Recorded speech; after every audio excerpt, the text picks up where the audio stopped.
xibaar yu wér te wóor ca tàng ba abonnez-vous pour ngeen di mën di jot suñuy vidéo. dal leen ak jàmm seen chaîne bi di Buzz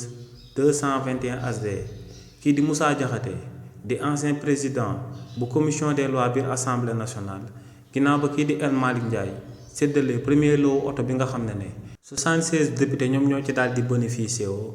te mu daal di des akub deuxième lot si bi nga xam ne 89 députés ñoom ñoo ci war a daal di bénéficié wu ngir lim bi daal di mot kii di Moussa Diakhaté am na akub sàkkuteef jëmale ko ci waa assemblée nationale si li ni mel. kii di Moussa Diakhaté ne si lu yàggu dara kii di El Malick Ndiaye ak Ousmane Sonko ginnaaw bañ daan nekk ci opposition bi ne ñooñee ñoom ñoo doon wax que ne akub député waruñ koo sax jëndal akub oto ci réewu Sénégal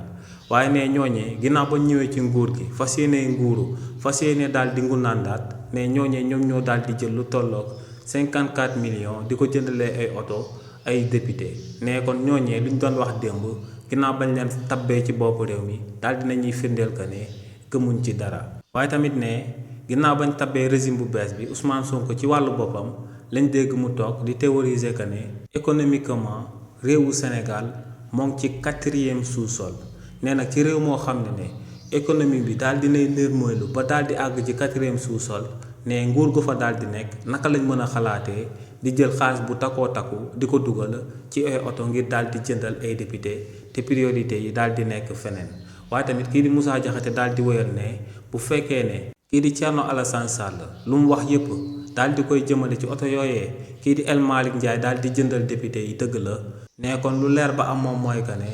marché boobee kii di El Malick Ndiaye daal di amal ngir daal di jënd oto yooyee ne marché boobee amul benn transparence